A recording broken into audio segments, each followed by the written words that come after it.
Everyone, my name is Charu and welcome to Ingress.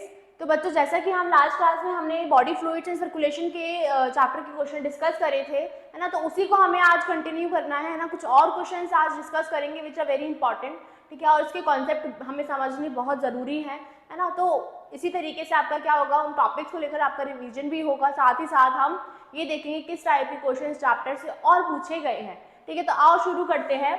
तो देखो बच्चों, हमने कई क्वेश्चंस लास्ट उसमें डिस्कस करे थे क्लास में, है ना, उसी से आगे हमने डिस्कस करना है आज। तो देखो शुरू करते हैं। इसके बाद लास्ट क्वेश्चन हमने डिस्कस किया था, इट वाज ये वाला क्वेश्चन हमने डिस्कस किया था, है ना। नेक्स्ट क्वेश्चन अपने को डिस्कस करना है। ये देखो नेक्स्ट क्वेश्चन, देखो बच्चों, मैचिंग बेस्ड क्वेश्चन है। लिस्ट 1 में अपने को कुछ दे रखे हैं, क्या, कुछ मॉलिक्यूल्स दे रखे हैं, ठीक है। जैसे कि पहला है अपने पास ग्लाइकोजन, ठीक है, दूसरा है ग्लोबुलिन, तीसरा है स्टेरॉइड्स, चौथा है थ्रोम्बिन। हमको बताना है कि ये सारे जो मॉलिक्यूल्स हैं ये किन किन टाइप्स के हैं। अब जैसे कि मैं बात करूं ग्लाइकोजन, अब ग्लाइकोजन क्या है, ग्लाइकोजन हमको पता है ग्लाइकोजन क्या है, जो एक स्टोरेज प्रोडक्ट है ना। जो हमारा ग्लूकोज है वो स्टोर होता है अपनी बॉडी में, है ना। तो ये क्या है, एक स्टोरेज प्रोडक्ट है, ठीक है। ग्लूकोज जो है वो स्टोर होता है in the form of glycogen. तो ग्लाइकोजन क्या हुआ, एक स्टोरेज प्रोडक्ट हो गया। ग्लोबुलिन की बात करूं अगर मैं, तो ग्लोबुलिन क्या है बच्चों, व्हाट इज ग्लोबुलिन। ग्लोबुलिन क्या होता है, हार्मोन है, बायोकैटलिस्ट है, या फिर एक एंटीबॉडी है। तो बच्चों ग्लोबुलिन क्या है, टाइप की एंटीबॉडी, ठीक है। क्या है, एक एंटीबॉडी। स्टेरॉइड्स, स्टेरॉइड्स की अगर बात करें तो स्टेरॉइड जो है बच्चों, क्या, इससे बनाए जाते हैं कई टाइप के हार्मोन, जैसे कि टेस्टोस्टेरॉन, ठीक है। तो स्टेरॉइड इसमें आ जाएगा हार्मोन, ठीक है। थ्रोम्बिन, थ्रोम्बिन की अगर बात करें, थ्रोम्बिन क्या है बच्चों, एक एंजाइम है, ठीक है। एक एंजाइम है जो इनएक्टिव फिब्रिनोजन को फिब्रिन में कन्वर्ट करता है, जिससे हेल्प होती है हमारी ब्लड क्लॉटिंग में, जिसको हम फर्दर डिस्कस करेंगे, है ना। जो ब्लड क्लॉटिंग की प्रोसेस तुमने इस चैप्टर में पढ़ी होगी, उसमें तुमने थ्रोम्बिन का रोल जरूर पढ़ा होगा। तो थ्रोम्बिन क्या है, एक एंजाइम है, और एंजाइम को हम क्या कहते हैं, बायो कैटलिस्ट कहते हैं। तो ये क्या हो जाएगा, option number 2 which is bio catalyst. तो अपना आंसर क्या हो जाएगा, ए का है अपने पास 4, बी का है अपने पास 3, ठीक है। तो option number D will be correct, C का है 1 एंड डी का है 2। तो this will be our correct answer. Clear, is this clear और नॉट। नेक्स्ट क्वेश्चन पर आए। देखो नेक्स्ट क्वेश्चन पर चलते हैं बच्चों। देखो यहाँ पर रीजन दे रखा है, ऑप्शन 4 क्या है, करेक्ट आंसर है, क्योंकि ग्लाइकोजन क्या है, इट इज अ पॉलीसेकेराइड और एक स्टोरेज प्रोडक्ट भी है एनिमल्स के अंदर, राइट। ग्लोबुलिन्स की बात करें तो ग्लोबुलिन क्या करते हैं, दे फॉर्म एंटीबॉडीज, और उन एंटीबॉडीज को क्या बोला जाता है, इम्यूनोग्लोबुलिन्स भी बोला जाता है, ठीक है। स्टेरॉइड जो है कुछ हार्मोन फॉर्म्स करते हैं, जैसे कि टेस्टोस्टेरॉन फॉर्म करते हैं। थ्रोम्बिन क्या है, एक एंजाइम है, बायोकैटलिस्ट है, जो सॉल्यूबल फिब्रिनोजन को फिब्रिन में कन्वर्ट करने का काम करती है, ठीक है, in the process of blood clotting, ठीक है। यहाँ बात समझ आई। नेक्स्ट क्वेश्चन देखें। ये देखो नेक्स्ट क्वेश्चन देखो, persons with A B blood group. अच्छा, ऐसे लोग जिनका ब्लड ग्रुप क्या है, ए बी है, they are called as universal recipient. उनको यूनिवर्सल रिसिपिएंट बोला जाता है। तो ऐसा क्यों बोला जाता है, ए बी ब्लड ग्रुप वाले जो लोग हैं वो किसी भी ब्लड ग्रुप से अब ब्लड जो है रिसीव कर सकते हैं। ऐसा क्या रीजन है, तो absence of antigens A and be on the surface of RBC.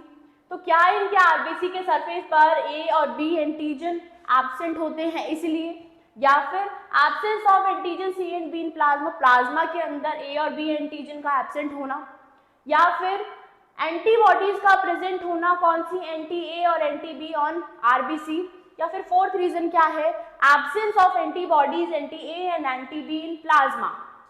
तो इसमें से क्या रीजन है, क्योंकि इनके प्लाज्मा में antibodies are absent, anti A और anti B antibodies are absent, which is the reason कि ये किसी भी ब्लड ग्रुप टाइप से ब्लड को रिसीव कर सकते हैं, ठीक है, क्योंकि इनमें एंटीबॉडीज क्या है, एब्सेंट है इनके प्लाज्मा में। बात समझ आई। नेक्स्ट क्वेश्चन पर चलें। नेक्स्ट क्वेश्चन देखो, which enzyme is responsible for the conversion of inactive fibrinogen to fibrin। इनमें से कौन सी एंजाइम रिस्पॉन्सिबल है इनएक्टिव फिब्रिनोजन को फिब्रिन में कन्वर्ट करने के लिए, कौन सी एंजाइम रिस्पॉन्सिबल है। अभी हमने देखा, बट उसके लिए प्रोसेस एक बार देखते हैं बच्चों, एक बार प्रोसेस डिस्कस करते हैं। ये देखो प्रोसेस, तो देखो ब्लड क्लॉटिंग के अंदर क्या है, स्टेप वाइज प्रोसेस है, जस्ट एक बार रिवाइज करनी है। देखो जब ब्लड क्लॉटिंग होती है तो कब होती है, जब कोई भी हमारी बॉडी में या तो इंजरी हो या फिर कोई ट्रॉमा हो, तो ब्लड क्या करता है, ब्लड क्लॉटिंग करना शुरू करेगा, ठीक है। तो इससे क्या होगा, it prevent excessive loss of blood from our body, ठीक है। ब्लड क्लॉटिंग नहीं होगा तो क्या होगा, ब्लड का एक्सेसिव लॉस हो सकता है। तो फॉर एग्जाम्पल कोई भी हमारी बॉडी में कहीं पर भी इंजरी या फिर ट्रॉमा होता है, तो उस जगह पर, उस जगह के जो सेल्स हैं वो क्या करेंगे, दे रिलीज सर्टेन फैक्टर्स, ठीक है। जहां पर भी अपने को इंजरी है, ट्रॉमा हुआ है, वहां के सेल्स कुछ फैक्टर्स रिलीज करेंगे उस जगह पर, ठीक है। तो कौन कौन से सेल्स सिक्रीट क्या ये फैक्टर्स रिलीज करते हैं, तो प्लेटलेट्स, हमारे ब्लड में जो प्लेटलेट्स है, और साथ ही साथ जिस इंजरी पर वो जो टिश्यू है वो ये फैक्टर्स को रिलीज करते हैं मिलकर। अब ये जो फैक्टर्स है क्या करेंगे, ये कुछ एंजाइमिक रिएक्शंस को इनिशिएट करेंगे, ठीक है। कई सारी एंजाइमिक रिएक्शंस एक साथ होना शुरू होती हैं और इस प्रोसेस को क्या बोला जाता है, कैस्केड प्रोसेस, ठीक है। It initiate series of linked enzymic reactions and this process is known as cascade process, ठीक है। अब इससे क्या होता है, एक एंजाइम कॉम्प्लेक्स का फॉर्मेशन होता है जिसका नाम है थ्रोम्बोकाइनेज, ठीक है। अब थ्रोम्बोकाइनेज क्या करता है, ध्यान से सुनो बच्चों, थ्रोम्बोकाइनेज क्या करता है, in the presence of calcium ion, ये क्या करता है, थ्रोम्बिन एंजाइम को बनाता है, एक्टिवेट करता है, जिससे कि ये थ्रोम्बिन एंजाइम इनएक्टिव फिब्रिनोजन को बच्चों फिब्रिन में कन्वर्ट करती है, ठीक है। तो ये काम किसने करा, थ्रोम्बिन एंजाइम ने करा। किसने किया बच्चों, थ्रोम्बिन। क्वेश्चन में हमसे क्या पूछ रहा है कि किसने फिब्रिनोजन को फिब्रिन में कन्वर्ट करा, ठीक है। एंजाइम कौन सी है, थ्रोम्बोकाइनेज नहीं है, एंजाइम है थ्रोम्बिन, ठीक है। अभी फिब्रिन क्या है, फिब्रिन बेटा वही नेटवर्क है जिससे ब्लड क्लॉटिंग होती है, जहां पर इंजरी हुई है वहां पर ब्लड का क्लॉटिंग होती है। तो fibrin are nothing but thread like structure, जो कहां पर बनते हैं, जहां पर भी अपने को चोट लगी है वहां पर ये नेटवर्क, ये थ्रेड लाइक स्ट्रक्चर बनना शुरू होते हैं। तो it is a network of क्या, network of dead formed elements, ठीक है। और ये क्या बनाते हैं, क्लॉट, जिसको हम कोएगुलम भी कहते हैं, ठीक है। तो फिब्रिन ऐसे ही नहीं बन जाता, इसको बनने के लिए क्या, कई सारी प्रोसेस और एंजाइम्स अपने को जरूरी होती है। क्लियर, बात समझ आई। तो आंसर आप कर लोगे, बच्चों। ये देखो, तो अपना आंसर क्या हो जाएगा यहाँ पर कि कौन सी एंजाइम रिस्पॉन्सिबल है for conversion of inactive fibrinogen to fibrin, answer will be enzyme thrombin. Clear, next question पर चले। नेक्स्ट क्वेश्चन देखो,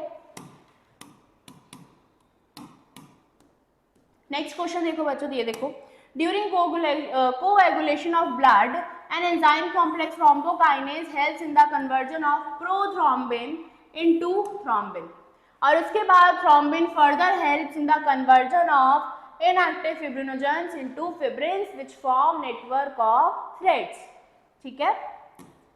बात समझ आई, ठीक है। रेनिन क्या है, दूसरा ऑप्शन की बात करें तो रेनिन जो है हमारे जस्ट्राग्लोमेरुलर सेल्स जो है वो सिक्रीट करते हैं, ठीक है। कब सिक्रीट करते हैं, जब ग्लोमेरुलर ब्लड फ्लो का क्या होता है, डिक्रीज होता है, ठीक है, जिससे कि वो एंजियोटेंसिन हमारे ब्लड में कन्वर्ट कर देते हैं टू एंजियोटेंसिन 1, जिससे कि जो ग्लोमेरुलर ब्लड फ्लो कम हुआ था वो क्या हो जाए, इंक्रीज हो जाए। बात समझ आई।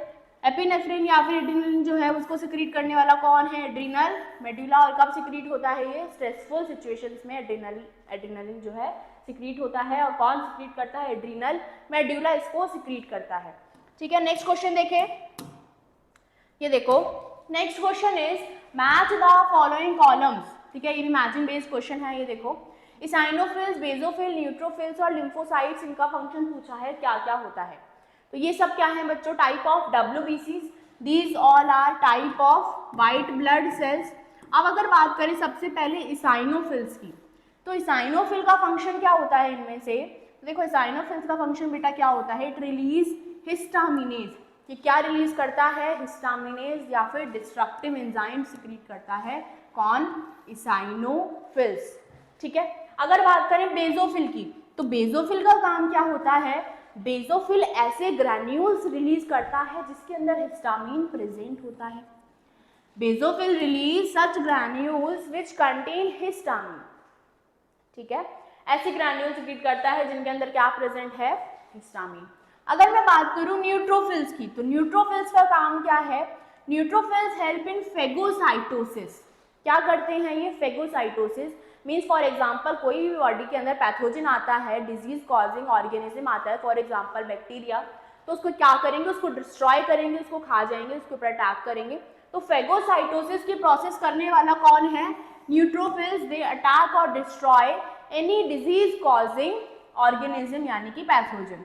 लिम्फोसाइट्स की बात करें तो लिम्फोसाइट्स का काम क्या है, लिम्फोसाइट्स का काम क्या है बच्चों, it is involve in immune response of our body, है ना। बी और टी लिम्फोसाइट सुना है हमने, बी और टी लिम्फोसाइट सुना है, जिनका फंक्शन अलग अलग होता है but is involve in our immune response. तो अपना ऑप्शन देख लो, ए का क्या है 3, ए का है अपने पास 3, तो ऑप्शन नंबर ये हो जाएगा, ठीक है। Option number C will be the correct answer.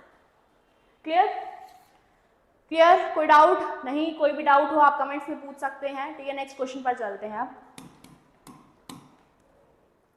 ये देखो, all the components of the nodal tissue are auto-excitable. Why does the SA node act as the normal pacemaker? अब ये क्या बोल रहा है कि नोडल टिश्यू में जितना भी कंपोनेंट है इट इज ऑटो एक्साइटेबल, ठीक है। तो ऐसे नोड को नॉर्मल पेस मेकर क्यों बोला जाता है, अब ऐसे नोड में ऐसी क्या खास बात है जिससे उसको पेस मेकर बोला गया, ठीक है। इसको क्या बोला गया, ऐसे नोड को पेस मेकर बोला गया।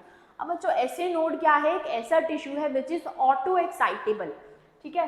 It has, SA node has very high rate of depolarization, क्योंकि ये एक ऐसा टिश्यू है विच इज ऑटो एक्साइटेबल, ठीक है, खुद ही जनरेट करेगा इलेक्ट्रिकल इंपल्स, ठीक है।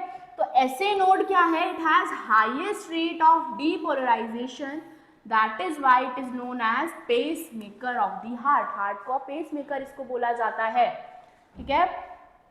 बात समझ आई, तो अपना करेक्ट आंसर क्या हो गया, क्योंकि ऐसे नोड के पास हाईएस्ट रेट है टू डीपोलराइजेशन, डीपोलराइजेशन का हाईएस्ट रेट है। बात समझ आई। नेक्स्ट क्वेश्चन देखो, a specialized nodal tissue embedded in the lower corner of the right atrium close to the AV septum, ठीक है। इट मीन्स किसकी बात हो रही है यहाँ पर, AV नोड की बात हो रही है, ठीक है। सेप्टम के पास तो क्या है, ऐसे नोड नहीं है, AV नोड है। Delays the spreading of impulses to the heart apex for about 0.1 second. अच्छा, इससे क्या होता है, ये इलेक्ट्रिकल इम्पल्स को डिले कर देता है for about 0.1 second. This delay allows, इस डिले से क्या होता है, तो बच्चों इस डिले से क्या होता है, हमारे एट्रिया विल कॉन्ट्रैक्ट, तो atria will this delay will allow the atria to completely to empty completely, जिससे कि एट्रिया क्या हो जाए, completely क्या हो जाए, empty हो जाए, ठीक है। जब वो कॉन्ट्रैक्ट करेंगे तो एट्रिया विल completely empty, तो इस डिले के कारण क्या होता है, the atria will completely empty। अपना आंसर क्या हो जाएगा, ऑप्शन नंबर ए, ठीक है।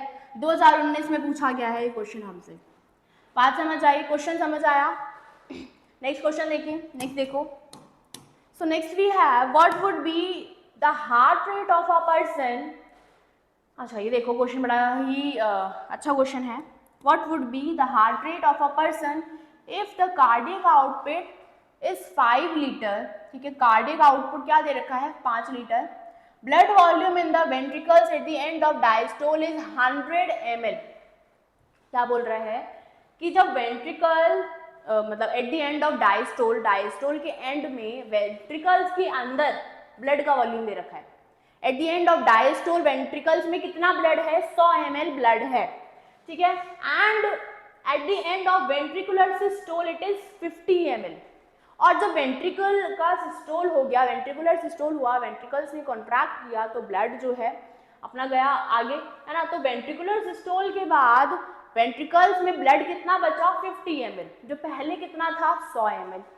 तो अपने को क्या पूछा है इसने, हार्ट रेट पूछा है, ठीक है। हार्ट रेट इसने हमसे पूछा है, हमने इसने कार्डियक आउटपुट दे रखा है। तो देखो क्वेश्चन बड़ा ही अच्छा है, इजी भी है, देखो ध्यान से सुनो। इसने हमको क्या दे रखा है, कार्डियक आउटपुट। अब कार्डियक आउटपुट क्या होता है, प्रोडक्ट ऑफ हार्ट रेट, ठीक है, product of heart rate. Cardiac output क्या होता है बच्चों, product of heart rate into stroke volume, ये होता है कार्डियक आउटपुट। कैसे निकालते हैं हम कार्डियक आउटपुट को, stroke volume into heart rate, ठीक है, हार्ट रेट तो हमको गिवन नहीं है, स्ट्रोक वॉल्यूम हम कैसे निकालेंगे, ठीक है। तो कार्डियक आउटपुट क्या है, it is a product of heart rate और number of heart beats per minute and the stroke volume, ठीक है, और क्या है, स्ट्रोक वॉल्यूम का प्रोडक्ट। अब स्ट्रोक वॉल्यूम क्या होता है, तो stroke volume is the volume of blood pumped from the ventricle per beat, कितना ब्लड वेंट्रिकल ने पंप किया है पर बीट, वेंट्रिकल ने कितना ब्लड पंप किया है per beat, this is known as stroke volume, ठीक है। तो हमें गिवन इन्फॉर्मेशन क्या है, कार्डियक आउटपुट अपने को दे रखा है 5 लीटर या फिर 5000 ml, हम उसको लिख सकते हैं, ठीक है। वेंट्रिकल्स के अंदर eight the end of diastole blood है 100 ml, ठीक है, 100 ml ब्लड है, and eight the end of systole कितना बच गया, सिर्फ 50 ml। तो स्ट्रोक वॉल्यूम हम इजीली निकाल सकते हैं 100 माइनस 50, पहले कितना था 100 था, ठीक है, फिर कितना था 50, तो अपने पास स्ट्रोक वॉल्यूम मींस पर बीट वेंट्रिकल ने कितना हार्ट पंप करता है, वेंट्रिकल 50 ml पंप करता है, ठीक है। तो ये अपने पास क्या आ गया, स्ट्रोक वॉल्यूम। अब भाई स्ट्रोक वॉल्यूम आ गया, कार्डियक आउटपुट अपने को क्वेश्चन में दे रखा है, स्ट्रोक वॉल्यूम अपने पास आ गया, स्ट्रोक वॉल्यूम आ गया, ठीक है। अपने को हार्ट रेट निकालना ही है, हार्ट बीट निकालनी है, ठीक है। कार्डियक आउटपुट अपने को दे रखा है, कार्डियक आउटपुट अपने को दे रखा है ना, कितना दे रखा है 5000 ml, 5000 ml दे रखा है, ठीक है। स्ट्रोक वॉल्यूम हमने निकाल लिया 100 माइनस 50, तो कितना बचा 50 ml, ठीक है। अपने को क्या निकालना है, हार्ट रेट या फिर हार्ट बीट कितनी आएगी, तो हार्ट रेट यहाँ से हम निकाल सकते हैं इजीली, यहाँ से ही आ जाएगा डिवाइड में, तो 5000 divide by 50 is equal to heart rate या फिर हार्ट बीट। तो अपना क्या आएगा आंसर, हार्ट रेट आएगा अपना 100 बीट्स पर मिनट, कितना हार्ट रेट आ गया 100 बीट्स पर मिनट। बात समझ आई। तो क्वेश्चन में कार्डियक आउटपुट दे रखा है, स्ट्रोक वॉल्यूम इनडायरेक्टली दे रखी है, ठीक है। डायस्टोल और सिस्टोल का अपने को दे रखा है कि and of diastole 100 ml blood है वेंट्रिकल में, eight the end of systole 50 ml है। तो भाई वेंट्रिकल ने कितना ब्लड पंप किया, सिर्फ 50 ml ही करा, क्योंकि 50 ml वेंट्रिकल में है, eight the end of systole 50 ml फिर भी है, इट मीन्स वेंट्रिकल्स ने कितना ब्लड पंप करा 100 minus 50 which is 50 ml। Clear, बात समझ आई, ठीक है। स्ट्रोक वॉल्यूम यहाँ से इस तरीके से निकाल लिया और यहाँ से हमने इजीली फिर क्या निकाल लिया बच्चों, हार्ट रेट। बात समझ आई, इज दिस क्लियर और नॉट, ठीक है। तो इस तरीके से आपको क्वेश्चन आ सकते हैं, अगर कॉन्सेप्ट पता है तो इजीली आप कर लोगे क्वेश्चन, ठीक है। नेक्स्ट क्वेश्चन देखिए, नेक्स्ट देखो, match the items given in column 1 with those in column 2 and select the correct option given below। तो देखो यहाँ पे है अपना मैचिंग बेस्ड क्वेश्चन, इजी है, यहाँ देखो ध्यान से। फिब्रिनोजन क्या है, फिब्रिनोजन ऑस्मोटिक बैलेंस में इन्वॉल्व है, ब्लड क्लॉटिंग में इन्वॉल्व है, या फिर डिफेंस मैकेनिज्म में इन्वॉल्व है। तो बच्चों अभी हमने देखा फिब्रिनोजन किस में इन्वॉल्व है, ब्लड क्लॉटिंग में इन्वॉल्व है ना। फिब्रिनोजन क्या करेगा, active inactive fibrinogen will activate to form fibrins, है ना, कौन सी एंजाइम के through, with the help of enzyme thrombin. याद आया, ग्लोबुलिन क्या है, व्हाट इज ग्लोबुलिन। अब ग्लोबुलिन बच्चों it is involve in our defence mechanism of the body, हमारी बॉडी के डिफेंस मैकेनिज्म में इन्वॉल्व रहता है ग्लोबुलिन। अगर मैं बात करूं एल्ब्यूमिन की, तो एल्ब्यूमिन बच्चों हमारे ब्लड के अंदर एक ऐसा प्रोटीन है जो ऑस्मोटिक बैलेंस में इन्वॉल्व होता है, ठीक है। ब्लड में एक ऐसा प्रोटीन है जो ऑस्मोटिक बैलेंस में इन्वॉल्व है। तो अपना ऑप्शन देखो, ए का क्या आ गया अपने पास, फिब्रिनोजन सेकेंड, ए का आ गया अपने पास 2, so this will be the correct answer. B का अपने पास क्या है 3 है, और सी का क्या है अपने पास 1, सो this will be the correct answer, ठीक है। तो ये यहाँ पर ऑप्शन हो गया सी, ठीक है, ऑप्शन वहाँ पर है ना। बात समझ आई, ये भी कहाँ कौन से ईयर का क्वेश्चन है, 2018 का ये क्वेश्चन है। नेक्स्ट क्वेश्चन पर आए, ये देखो नेक्स्ट क्वेश्चन देखो बच्चों, मैचिंग बेस्ड क्वेश्चन है। ट्राइकस्पिड वॉल्व क्या है, बाइकस्पिड वॉल्व क्या है, सेमी ल्यूनर वॉल्व कौन सा होता है। ट्राइकस्पिड वॉल्व किसके बीच में है, बाइकस्पिड वॉल्व किसके बीच में है, तो बात करेंगे ट्राइकस्पिड वॉल्व की सबसे पहले। तो ट्राइकस्पिड वॉल्व याद करो लेफ्ट साइड में है या राइट साइड में है, ठीक है, याद करो बच्चों, this is our right side, this is left side of the heart, ठीक है। तो जो ट्राइकस्पिड वॉल्व है it is between the right atrium and right ventricle, right atrium और राइट वेंट्रिकल के बीच में जो वॉल्व है this is known as tricuspid valve. Bicuspid valve फिर क्या हुआ, it is present between left atrium and left ventricle. Semilunar valve किसके बीच में है, between right ventricle and pulmonary artery के बीच में जो वॉल्व प्रेजेंट है this is known as semilunar valve. तो अपना ऑप्शन क्या हो जाएगा, एक का क्या है बच्चों 3, एक का है अपने पास 3, बी का है अपने पास 1, सी का है 2।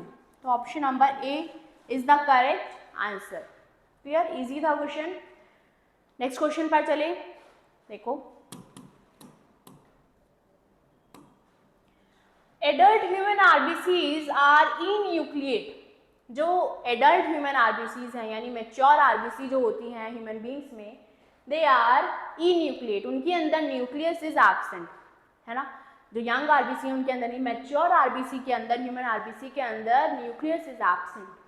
So which of the following statement are the most appropriate explanation for this feature? इनमें से कौन सी स्टेटमेंट इसको सही एक्सप्लेन कर पा रही है, देखो पहली स्टेटमेंट है they do not need to reproduce, इनको रिप्रोड्यूस करने की आवश्यकता नहीं होती। दूसरा है दे आर सोमैटिक सेल्स, ये सोमैटिक सेल्स हैं इसलिए, या फिर दे डू नॉट मेटाबोलाइज, ये मेटाबोलाइज नहीं करते हैं, बॉडी के मेटाबॉलिज्म में हेल्पफुल नहीं है। Fourth statement is all their internal space is available for oxygen transport, कि इनमें आरबीसी के अंदर सारा जो भी स्पेस बचता है क्योंकि न्यूक्लियस एब्सेंट है।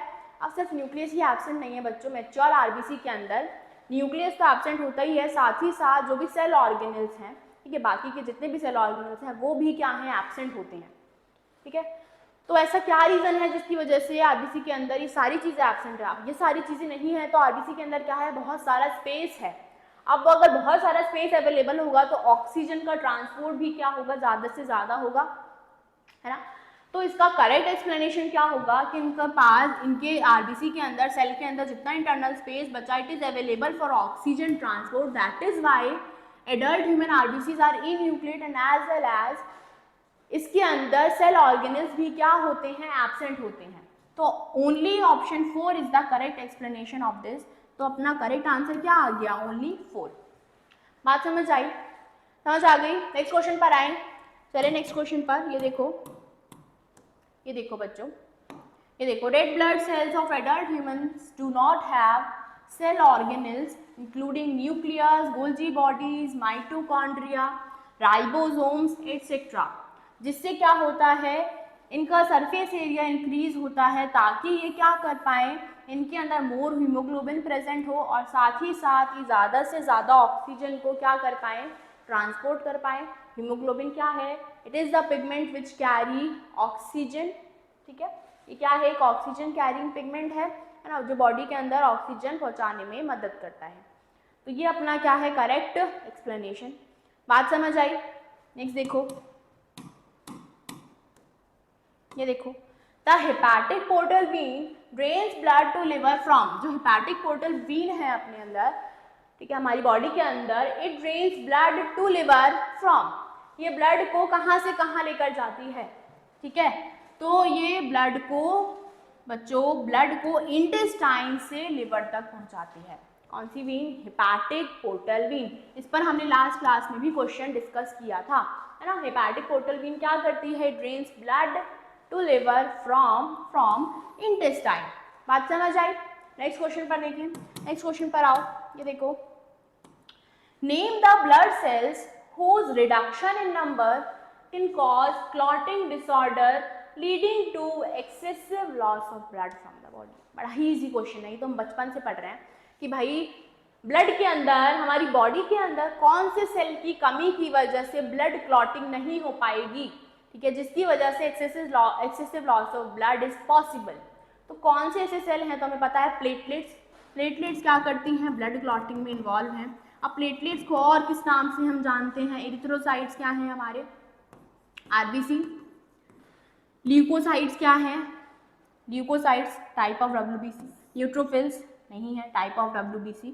Thrombocytes, thrombocytes are also known as platelets. अगर प्लेटलेट्स की बॉडी के अंदर कमी हो जाती है तो क्या होगा, clotting disorder. So this will be, thrombocytes will be the correct answer. एक बार और डिटेल में इसको डिस्कस करते हैं। ये देखो, thrombocytes are called blood platelets, ठीक है। ये कैसे शेप के हैं, they are minute disc shape cell fragment present in mammalian blood, ठीक है। अब इनके अंदर कोई भी न्यूक्लियस प्रेजेंट नहीं होता और ये प्लेटलेट्स कहाँ बनते हैं हमारी बॉडी में, रेड बोन मैरो के अंदर, ठीक है। अब इतना ही ध्यान रखना है अपने को, है ना।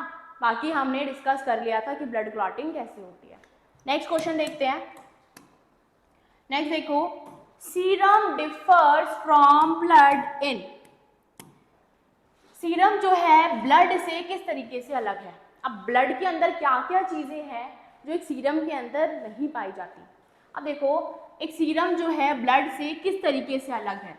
तो अगर बात करें ब्लड की, तो ब्लड के अंदर बच्चों क्या है, फॉर्म्ड एलिमेंट्स हैं which consist of different types of cells, RBC, WBC, platelets. और साथ ही साथ ब्लड में दूसरी चीज क्या है, प्लाज्मा, ब्लड का प्लाज्मा, जिसके अंदर क्या चीजें आती हैं अपनी, प्रोटीन्स आती हैं, वाटर आते हैं, सॉल्ट्स आते हैं, ये सब चीजें किसमें, प्लाज्मा के अंदर पाए जाते हैं। अब सीरम क्या होता है बच्चों, ये देखो, सीरम क्या है, सीरम एक ऐसा फ्लूइड है that separates the blood plasma, that separates from blood plasma on centrifugation. अगर हम सेंट्रीफ्यूगेशन की प्रोसेस करें तो क्या होगा, सीरम जो है, सीरम क्या होगा, एक ऐसा फ्लूइड है which will separate from blood plasma, blood के प्लाज्मा को उसको सेपरेट कर देगा, ठीक है। तो serum is essentially similar in composition to plasma. तो सीरम जो है अगर देखा जाए तो प्लाज्मा जैसा ही है, मीन्स प्लाज्मा के अंदर जैसे क्या है, सॉल्ट्स हैं, प्रोटीन है ना, वाटर है, वही चीजें मिलेंगी। But except it will lack fibrinogen, इसके अंदर क्लॉटिंग फैक्टर जो हैं वो एब्सेंट रहेंगे, है ना। तो सीरम के अंदर क्या चीज नहीं होगी, it will lack fibrinogen and other substances that are used in coagulation process, ठीक है। कोएगुलेशन यानी कि ब्लड क्लॉटिंग प्रोसेस में जो फैक्टर चाहिए अपने को, जैसे कि फिब्रिनोजन, वो सीरम के अंदर क्या होते हैं बच्चों, एब्सेंट होते हैं, एब्सेंट होते हैं। तो अपना करेक्ट आंसर क्या हो जाएगा कि सीरम किस तरीके से ब्लड से अलग है। So it will lack clotting factors, ठीक है, it will lack clotting factors. बात समझ आई। नेक्स्ट क्वेश्चन देखें, ये देखो, नेक्स्ट क्वेश्चन पर चलते हैं। Blood pressure in the pulmonary artery is, pulmonary artery में ब्लड प्रेशर कितना रहता है, कैसा रहता है, ऑप्शंस देखते हैं। More than that in pulmonary vein, less than that in vena cava, same as that in aorta and more than that in carotid. तो बच्चों देखो, ब्लड प्रेशर पल्मोनरी आर्टरी में देखा जाए तो it is more than that in pulmonary when. Pulmonary artery में जो pressure है ब्लड का वो ज़्यादा होता है अगर कंपेयर करें पल्मोनरी वेन से। क्यों भाई, क्योंकि हार्ट जो है पल्मोनरी आर्टरी या फिर किसी भी आर्टरी के थ्रू, अगर हम नॉर्मल आर्टरी देखें और वेन देखें तो आर्टरी में blood pressure is always high. ऐसा क्यों, क्योंकि भाई हार्ट से जब ब्लड जाता है, चाहे वो किसी भी ऑर्गन में जा रहा हो या फिर बॉडी पार्ट्स में जा रहा हो, तो उसको लेकर जाने वाला कौन है, आर्टरी। पल्मोनरी आर्टरी की बात करें तो ब्लड को कहाँ से कहाँ लेकर जा रही है, हार्ट से लंग्स तक लेकर जा रही है ना, डीऑक्सीजनेटेड ब्लड को। तो अब एक तो काफ़ी ज़्यादा प्रेशर से लेकर जा रही है, साथ ही साथ बाकी की आर्टरीज अगर ऑर्गन्स पे लेकर जा रही है तो वो भी ब्लड का प्रेशर कैसा होता है, काफ़ी ज़्यादा होता है अगर वीन से कंपेयर करें तो, है ना। और दूसरी चीज़ अगर हम आर्टरी और वीन में देखें तो आर्टरी का जो ल्यूमेन है इट इज़ नैरो, आर्टरी का जो ल्यूमेन है वो क्या होता है, नैरो होता है। तो ये भी एक रीज़न है जिससे क्या होता है, ब्लड प्रेशर आर्टरीज के अंदर क्या होता है, ज़्यादा होता है। So option A will be the correct answer. बात समझ आई। नेक्स्ट क्वेश्चन देखो, नेक्स्ट क्वेश्चन देखो बच्चों, in mammals which blood vessel would normally carry largest amount of urea. Mammals के अंदर कौन सी ब्लड वेसल है इनमें से जो लार्जेस्ट अमाउंट में यूरिया कैरी करेगी या फिर यूरिया कैरी करती है। क्या यूरिया क्या है बच्चों? नाइट्रोजनस वेस्ट जो मैमल्स क्या करते हैं, एक्सक्रीट करते हैं। तो इनमें से कौन सी ब्लड वेसल सबसे ज़्यादा लार्जेस्ट अमाउंट में यूरिया को कैरी करती है? तो यहाँ पर बच्चे कंफ्यूज हो जाते हैं हेपैटिक वीन और हेपैटिक पोर्टल वीन। तो आंसर होगा बच्चों, आंसर इज हेपैटिक वीन। ठीक है, answer is hepatic vein which carry the largest amount of urea in mammals. Clear? Next question देखो। Doctors use stethoscope to hear the sounds produced during each cardiac cycle. The second sound is heard when. तो doctors जो है stethoscope का use करते हैं क्या सुनने के लिए? क्या सुनने के लिए? हार्ट की साउंड को सुनने के लिए। हार्ट की साउंड हमने डिस्कस करी थी कौन कौन सी होती है। पहली साउंड है लब, दूसरी साउंड है डब। ये कब कब प्रोड्यूस होती हैं ये भी बिल्कुल हमने डिटेल में डिस्कस किया था, है ना। तो सेकेंड साउंड कब सुनाई देती है वो हमसे पूछा है, उसने पूछा है कब सुनाई देती है। कौन सी पूछा है ये नहीं पूछा, कौन सी होती है ये नहीं पूछा। दूसरी होती है डब। तो ये कब सुनाई देती है ये देखो। अब लब साउंड कब सुनाई देती है? जब एट्रियोवेंट्रिकुलर जो वॉल्व्स हैं वो क्लोज होते हैं। ठीक है, जब एट्रियोवेंट्रिकुलर वॉल्व्स जो है यानी कि ट्राइकस्पिड और बाइकस्पिड वॉल्व क्लोज होते हैं तब जो हमें साउंड सुनाई देती है इट इज लब।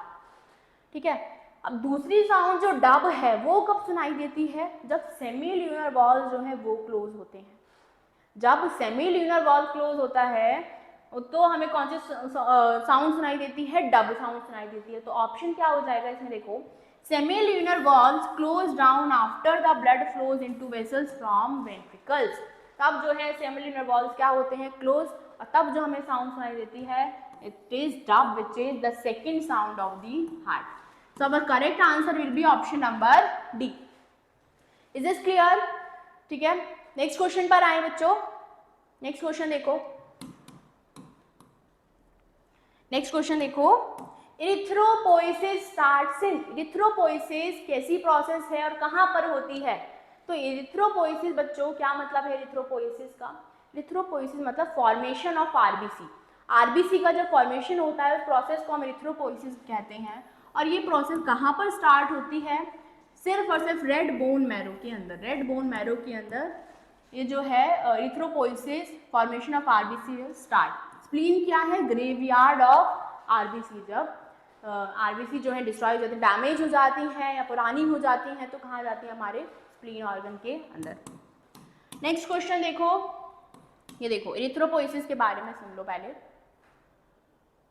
ये देखो, erythropoiesis is the formation of red blood sales यानी कि इरिथ्रोसाइट्स जो कहाँ पर होता है? Which occurs in red bone marrow. Which occurs in red bone marrow.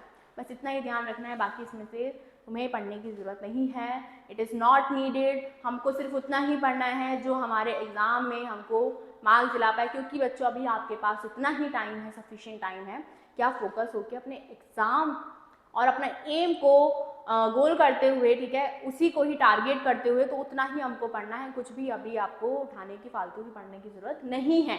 ठीक है, तो नेक्स्ट क्वेश्चन आते हैं। नेक्स्ट क्वेश्चन देखते हैं। ये देखो, which one of the following is correct. इनमें से करेक्ट बताना है कौन सा है। अच्छा देखो, 2015 कैंसर नीट का क्वेश्चन है। लिम्फ के अंदर प्लाज्मा, आरबीसी और डब्ल्यूबीसी होता है। क्या ये सही है या गलत? ब्लड के अंदर प्लाज्मा, आरबीसी, डब्ल्यूबीसी और प्लेटलेट होता है। प्लाज्मा के अंदर ब्लड माइनस लिम्फोसाइट्स। अगर ब्लड में से लिम्फोसाइट्स को हटा दें तो प्लाज्मा मिलेगा अपने को। सीरम की बात करें तो सीरम में क्या होगा? अगर ब्लड में फिब्रिनोजन को ऐड कर दें तो अपने को क्या मिलेगा? सीरम मिलेगा। तो ध्यान से देखो, लिम्फ क्या होता है? लिम्फ के अंदर आरबीसी बच्चों एब्सेंट होती है। लिम्फ के अंदर आरबीसी आर एब्सेंट। तो क्या होता है? प्लाज्मा होता है और डब्ल्यूबीसी पाई जाती है। तो ये अपना क्या हो जाएगा? इनकरेक्ट। ब्लड की बात करें तो ब्लड के अंदर प्लाज्मा होता है, आरबीसी होता है, डब्ल्यूबीसी होता है, प्लेटलेट्स होता है। तो ये क्या है? Correct. This is correct. Plasma की अगर मैं बात करूं तो प्लाज्मा के अंदर इन्होंने क्या बोला? ब्लड में से लिम्फोसाइट्स हटा दिए तो बनेगा प्लाज्मा। तो बच्चों अगर ब्लड में से फॉर्म्ड एलिमेंट्स अगर हम हटा दें यानी कि आरबीसी, डब्ल्यूबीसी, प्लेटलेट, इन सबको हटा दिया जाए तो अपने को प्लाज्मा मिलेगा ना, है ना। तो अपने को क्या मिलेगा, प्लाज्मा। तो इन्होंने सिर्फ क्या ब्लड में से माइनस करा है, लिम्फोसाइट्स, तो ये प्लाज्मा तो नहीं बनाएगा। अगर मैं बात करूँ सीरम, तो सीरम के अंदर बच्चों फिब्रिनोजन तो एब्सेंट होता है ना, फिब्रिनोजन इज एब्सेंट, तो ये भी क्या हो गया, ये भी क्या हो गया, इनकरेक्ट। तो only correct one is blood, ठीक है, only correct one is blood. यहाँ देखो लिम्फ में क्या होता है, प्लाज्मा प्लस डब्ल्यूबीसी। प्लाज्मा में क्या होता है, अगर ब्लड में से सारे सेलुलर कंपोनेंट्स यानी कि सारे सेल्स को हटा दिया जाए तो अपने को मिलेगा प्लाज्मा। और सीरम क्या, सीरम कब बनेगा, जब प्लाज्मा से हम क्या हटा दें, क्लॉटिंग फैक्टर्स, तो अपने को क्या मिलेगा, सीरम। बात समझ आई। तो ये था अपना बच्चों आखिरी क्वेश्चन इस चैप्टर का, ठीक है। 2015-14 तक हमने क्वेश्चन डिस्कस कर लिए हैं। तो यहाँ पर अपनी आप प्रैक्टिस जो है और अच्छे से कीजिए, PYQs के साथ साथ और अदर क्वेश्चन भी NCERT को अच्छे से थॉरोली रिवीजन करो ना। मिलते हैं हम नेक्स्ट क्लास में विद अनदर चैप्टर, है ना, अनदर चैप्टर PYQs उसका लेकर आएंगे। तो तब तक के लिए अपनी रिवीजन ऐसे ही चालू रखिए। मिलते हैं नेक्स्ट क्लास में, गुड बाय।